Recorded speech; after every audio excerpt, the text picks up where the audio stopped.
Assalamualaikum warahmatullahi wabarakatuh. Rekan-rekan pencinta otomotif, di video kali ini saya mau coba jelaskan ataupun berbagi informasi tentang bagaimana sih cara kerja daripada sistem CVT motor matic.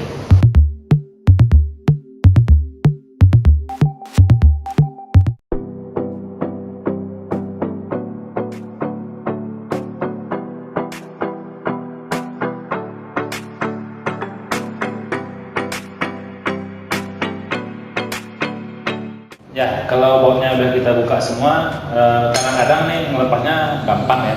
Tapi juga kadang-kadang bisa agak keras. Kalau memang keras kita bisa bantu dengan memukul seperti ini. Tapi jangan digunakan bagian yang keras ini ya, bisa merusak cat ataupun tidak baik ya intinya untuk di mesin ini. Jadi gunakanlah bagian yang seperti ini ya, tumpul atau benda yang tidak terlalu keras. Ini fiber ya ataupun nilon. Kita gunakan.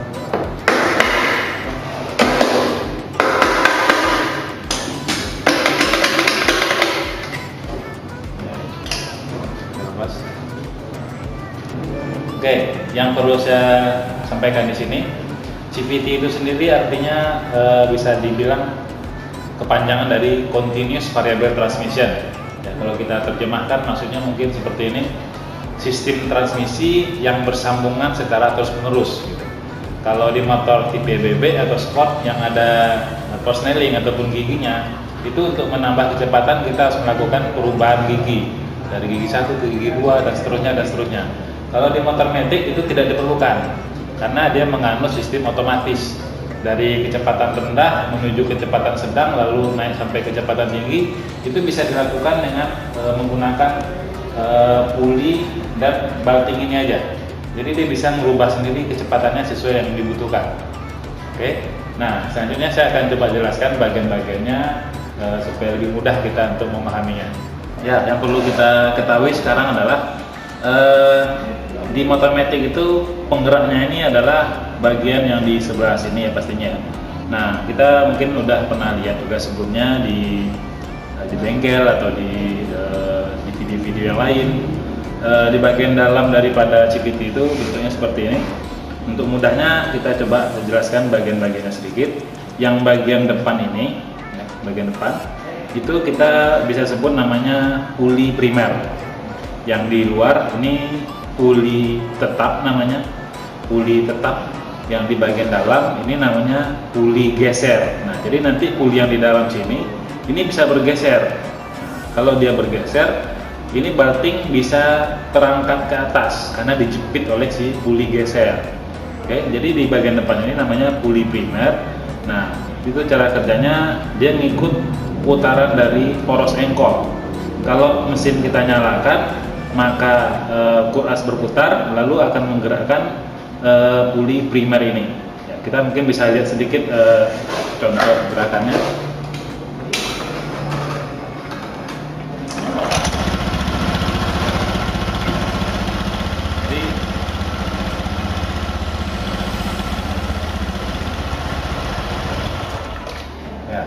Jadi kalau mesin menyala, maka puli primer ini juga pasti akan bergerak, pasti berputar, ya, di luar dan di dalam bergerak.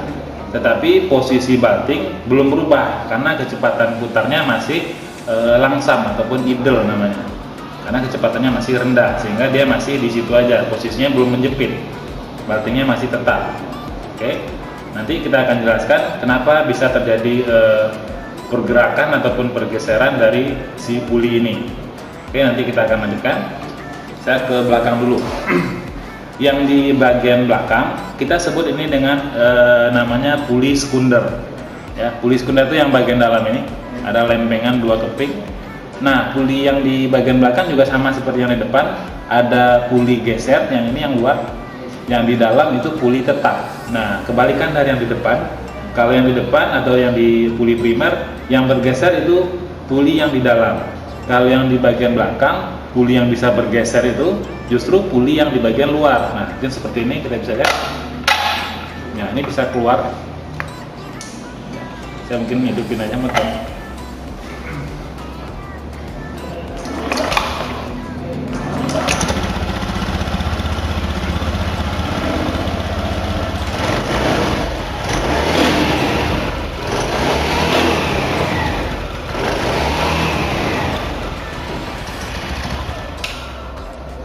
tadi kita lihat sedikit di videonya, ketika kita nyalakan motor dalam posisi langsam, puli primer berputar ya, tetapi belum ada perubahan posisi batting. Ketika saya naikkan gasnya ataupun throttle-nya, ini mulai terjadi kecepatan putar puli depan bertambah, lalu puli bagian dalamnya maju ke depan ataupun terdorong keluar, dan batting ini jadinya terangkat ke atas ataupun menjadi melebar.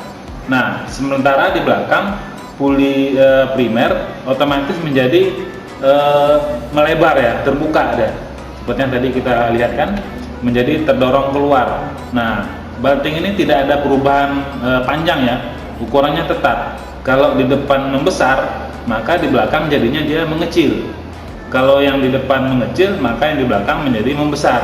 Nah, jadi dari perubahan ukuran posisi batting tadi ya, yang di depan menjadi membesar, yang di belakang menjadi mengecil. Nah, begitulah cara sistem CVT ini untuk mengubah kecepatan daripada sepeda motor ini dengan cara merubah ukuran tadi.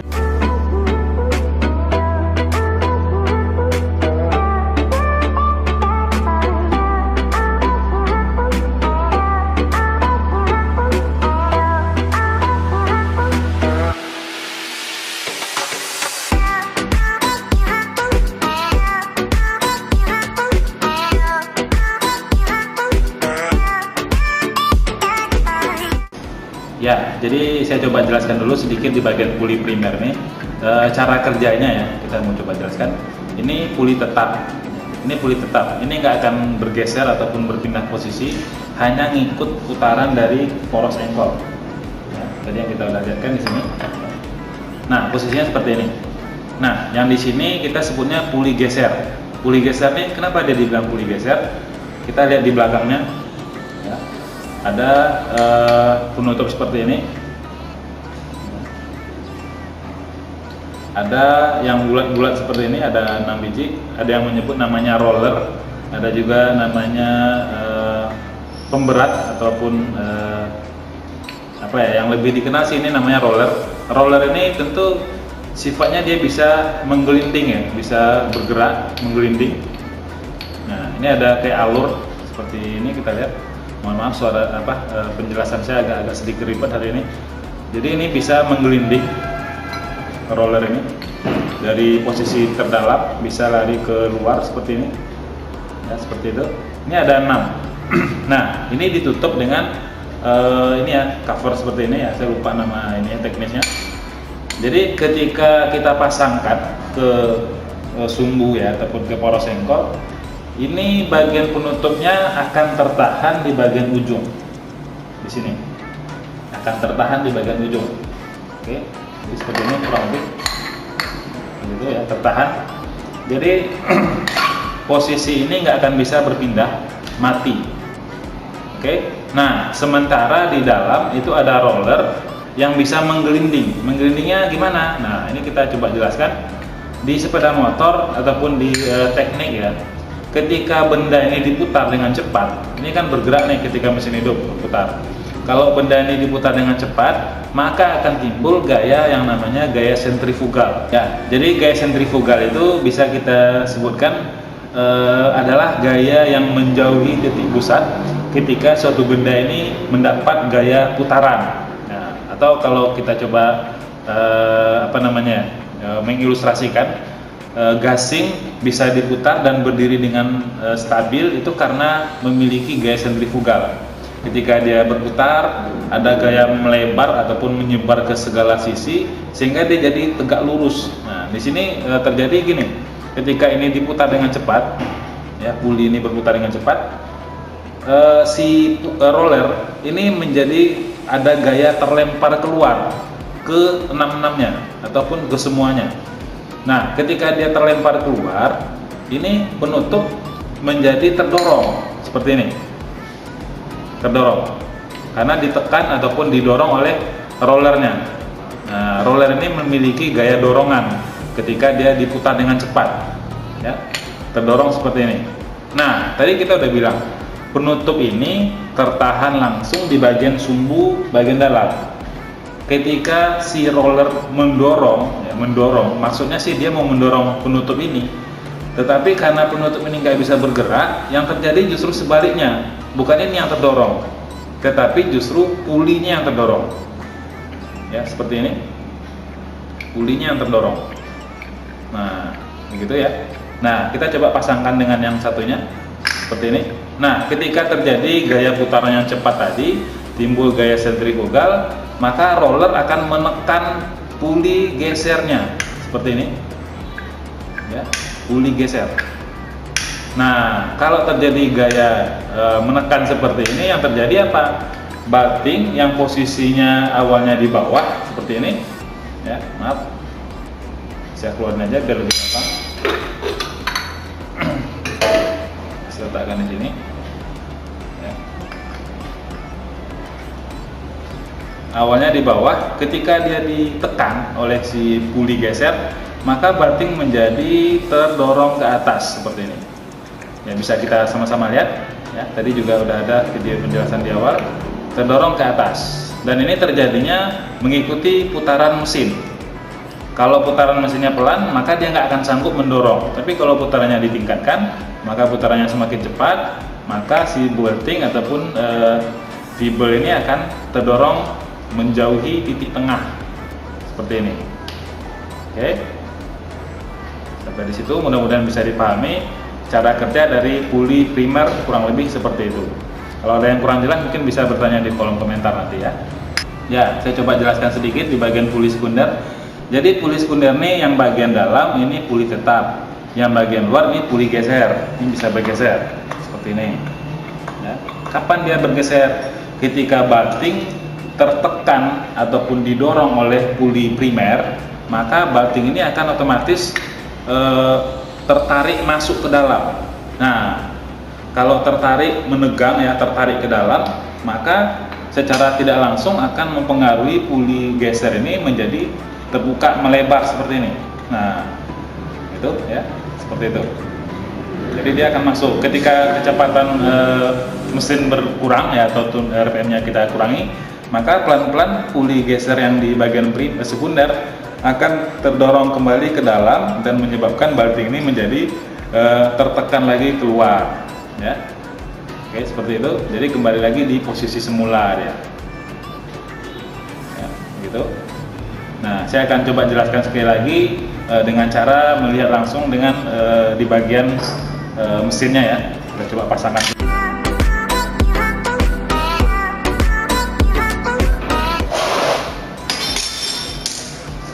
Jangan sampai lupa masang ring ini.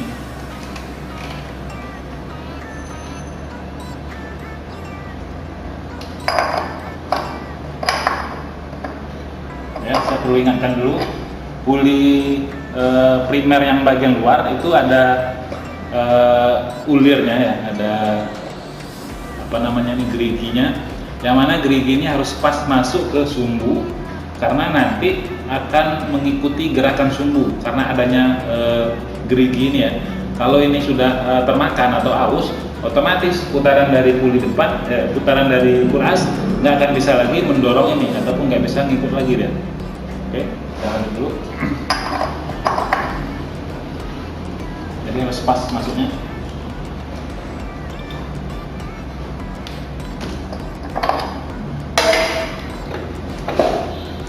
Ya, kadang-kadang harus dibantu dulu. Ini kita geser dulu ya supaya batting ini terdorong ke dalam. Lalu battingnya menjadi lebih kendor. Nah, yang bagian depan bisa lebih mudah kita pasangin. Ya, masuknya lebih gampang. Tapi ingat, tangan kita jangan sampai terkena cairan ya, terutama oli ataupun grease, jangan sampai menyentuh bagian permukaan dari puli ini. Ya, diusahakan tangannya tetap bersih. Ini kita pasang juga. Ini juga sama, ada geriginya, harus pas masuk ke gerigi yang ada di bagian poros engkol ini ya.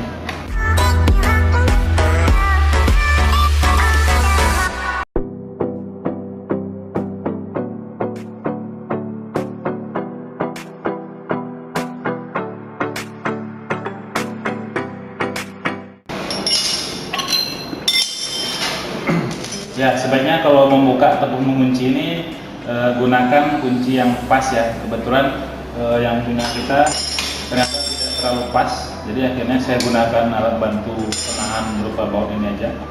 Tapi sebaiknya usahakan kerjanya aman dan tidak berisiko pastinya ya. Oke, ini udah saya pasang. Oke, sudah. Di sini saya belum pasang, saya nanti mau masang mangkoknya. Kita mau jelaskan konsep kerja di bagian belakang sedikit lagi ya. Di bagian puli sekunder yang di belakang ini, prinsipnya itu sebenarnya mirip dengan yang di depan, tetapi beda bahan yang digunakan. Di bagian belakang ada kampas koplingnya, ada 3 kopling di sini, 1, 2, 3. Nah, 1, 2, 3. Oke. Ketika mesin kita nyalakan, puli depan berputar, ini juga berputar, tetapi putarannya ini belum mempengaruhi roda belakang. Kita bisa lihat seperti ini.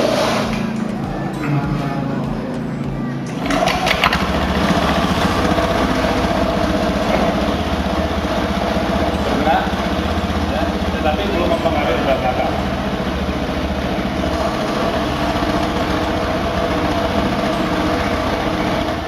Nah, pada posisi langsam seperti yang kita lihat barusan, ini gerakan dari mesin belum bisa menyebabkan roda belakang bergerak ataupun belum bisa mengikut putaran dari yang depan. Nah, kapan dia mulai bergeraknya ataupun mengikutinya? Oke, saya coba lanjutkan. Ya, ini yang kita pegang namanya mangkok close ya, bisa dibilang seperti itu, lonceng close-nya atau housing clutch. Ini akan terpasang seperti ini. Ya, lalu ada baut dan murnya ya, di sini ada mod dan ringnya. Ini terhubung langsung dengan sumbu yang menyatu ataupun ada rangkaian ke bagian gigi rasio. Nah, seperti ini ya, kalau kita putar, ini akan mempengaruhi roda belakang. Ya, seperti itu. Nah, kalau mesin kita nyalakan, ya maaf, saya coba dulu, tahan sebentar.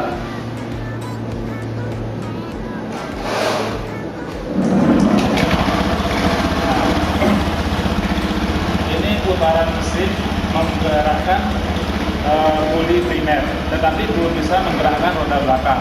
Mangkoknya belum bergerak juga. Kalau kita naikkan gasnya seperti ini, puli depan menggerakkan puli yang belakang. Nah, bagaimana kok bisa terjadi seperti itu? Kita buka lagi yang ini. Kita buka lagi mangkoknya. Mohon maaf, kali ini sepertinya bahasa saya agak ribet. Ya mungkin memang penjelasannya ini harus langsung dilihat oleh yang mau mengetahuinya ya, agak ribet memang. Saya coba jelaskan lagi, saya hidupin. Kita akan lihat nanti kampas ini yang 3. Kampas ini ketika kita putar ini dengan cepat, kita gas, kampas ini akan keluar ya, ataupun melebar. Ketika dia melebar akan nyangkut ataupun nempel di bagian mangkok ini. Ya, nempel di mangkok ini sehingga mangkok ini jadinya ngikut terputar karena menyentuh ke kampas ini ataupun kampas ini menyentuh ke mangkoknya. Kita coba lihat ya teman-teman. Ya, saya coba naikkan gasnya pelan-pelan.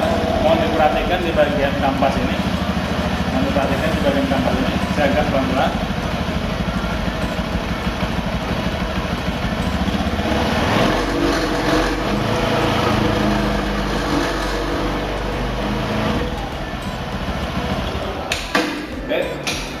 Sebelumnya saya informasikan mohon berhati-hati ya, mohon berhati-hati karena kalau kita ngegasnya terlalu kuat dalam posisi tidak terpasang mangkok seperti tadi, kampas ini bisa langsung menghantam ke bagian yang ada di sini ya, atau malah lebih parah itu bisa lepas.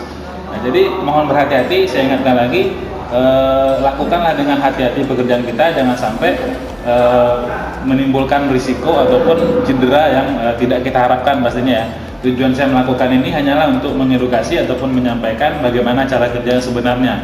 Oke, tadi kita udah lihat ya, ketika kita naikkan gasnya, kampas ini ternyata dia menjadi seperti mengembang ataupun mekar. Nah, ketika dia mengembang tadilah akan nempel di mangkok ini, lalu mangkok ini menjadi ngikut, nah, ataupun terbawa ya.